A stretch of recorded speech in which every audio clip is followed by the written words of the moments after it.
श्रीगुरुभ्यो नमः। हरिः ॐ। सदाशिवसमारम्भां शङ्कराचार्यमध्यमाम् अस्मदाचार्यपर्यन्तां वन्दे गुरुपरम्पराम्। सदात्मध्याननिरतं विषयेभ्यः पराङ्मुखम् नौमि शास्त्रेषु निष्णातं चन्द्रशेखरभारतीम्। भारतीकरुणापात्रं भारतीपदभूषणम् भारतीपदमारूढं भारतीतीर्थमाश्रये। सद्गुरुचरणारविन्दाभ्यां नमः। श्रीगुरुभ्यो नमः।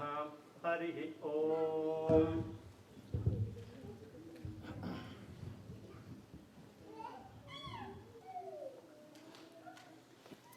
During this Vedas Sammelanam, we arranged for this program essentially for the benefit of the non-Vedikas. I have nothing to say to the Vedikas. To be honest, it may not be even appropriate for me to sit on the stage when Vedikas are sitting there. But I am sitting here on the strength of these Vedikas who are sitting by me, including a Salakshana Ganapati. Many times, people wonder why these Vedas are given this much importance. Our Dharma is not short of any scriptures. We have plenty of them. Vedavyasa, he divided the Vedas into the 4 Vedas as we know them today. The Rig Veda, the Yajurveda, Samaveda and Atharva Veda. They are not written by him.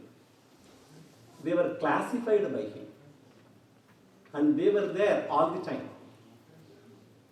In addition to writing, classifying these Vedas, Vedavyasa also wrote 18 Mahapuranas. He wrote the Itikasa Mahabharata. He also wrote the Brahma Sutras.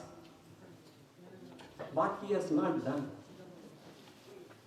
Such a cherished literature he gave to us. And all these Puranas, Itikasas, Brahma Sutras, whatever he wrote, all of them, they derived their base from the Vedas. And he gave these 4 Vedas to 4 Sishyas and asked them to propagate.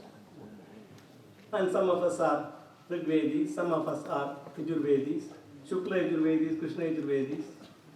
All these classifications based on what Sri Vedavyasa did. That is why today when we started the program, we started the procession from the Vedavyasa temple, doing puja to Vedavyasa first, and then to the Veda Granthas, and then brought them on a procession in the usual American style on red carpet. My original intention was to bring the Vedas on a procession on an elephant. That was my intention. But to bring an elephant here had some logistics issues. So I chose to bring them on a palanquin, carried by the Vedikas, who are the practitioners of these Veda mantras and who are the protectors of these mantras, who are also the propagators of these mantras. And we consider Vedas with such a high esteem because it is not written by a human being. This is Apaurusheya Vishaya, not of a human origin. Given that we cannot even give a time frame within which these mantras came into vogue, there is nothing like a time zero from which Vedas started. They are anadi. They have been there all the time. Anantavai Vedaha. They are infinite in number. In terms of the mantras, they are there for all the time. Vedas are there all the time, infinite. Pramanam Vedascha. That is our conviction. For anything, the pramanam, the proof of whatever we live, whatever we do, whatever is the cosmic makeup, or whatever we can think of, pramanam is Vedas.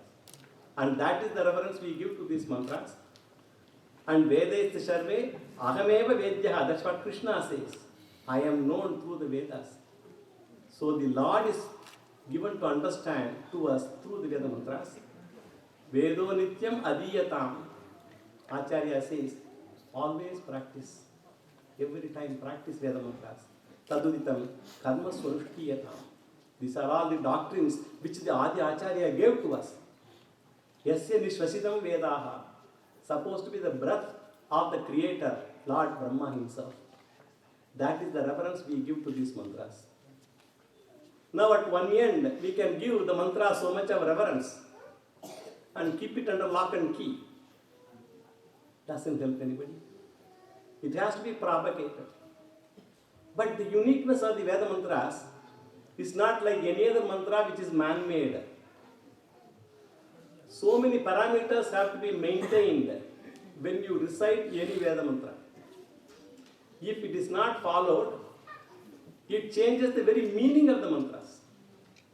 That is why it is always ordained that we have to learn these mantras through a guru only. We can say tape recorders are available, CDs are available.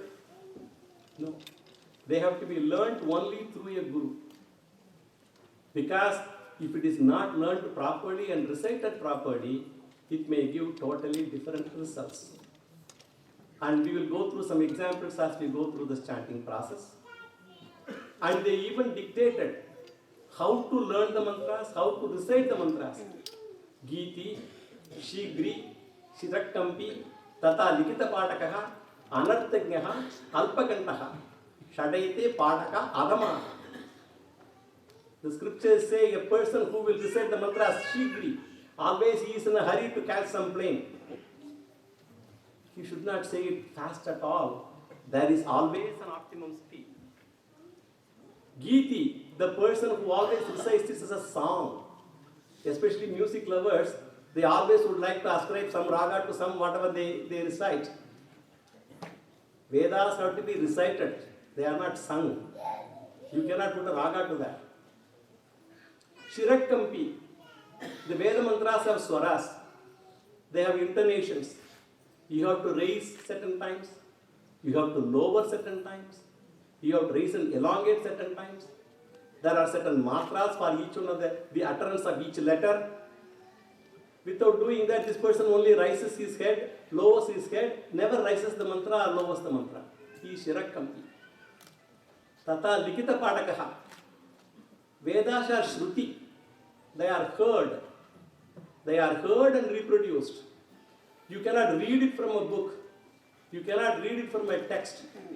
So Likita Patakaha, the person who learns Vedas from a book. Anartagnaha, the one who learns it without understanding the meaning. Without understanding the meaning, one should not even recite. But normally when the child goes to the Padashala, they don't teach the meaning first, because at the young age, the mantras have to be absorbed first. That is the time the Grahana Dharana Shakti is most, the Meda Shakti for the child. Whatever you give, it will grasp quickly and will remember. So you give the mantras at that time. But once after drilling the child in learning the mantras, later they have to understand the meaning of the mantras. Anartagyaha, Alpakantaha. You cannot mumble the Veda mantras. It has to be recited loud and clear because they are Dharma Pramanam. You cannot be shy about reciting the mantras. Unless you know it very clearly, a person will not have the confidence to recite it firmly. So Alpakantaha, Shadaite, all these 6 people, Padaka, Adamaha, they are not qualified to learn Vedas. That is the kind of restriction the scriptures put for somebody to learn Vedas. Because it is Apaurusha Vishaya, not of a human origin. If it is not followed properly, it may give rise to totally different effects. So that is the caution they gave. But saying all this is fine. they have to give also a method by which we may be able to remember the mantras correctly, because this is come through a Karna Parampara. Father teaches son, son teaches son, it goes like that. Teacher teaches the disciple through a oral transmission. No books at the time when these Veda mantras were taught long ago. Print and all came only recently, in the last few hundred years. But those days there was no print, no other media like CDs and tape recorders, but in a oral transmission it was going through. So the sages devised various innovative methods by which you will be able to retain these mantras without affecting its purity. Because if the purity is affected, then the mantras may give rise to totally different effects.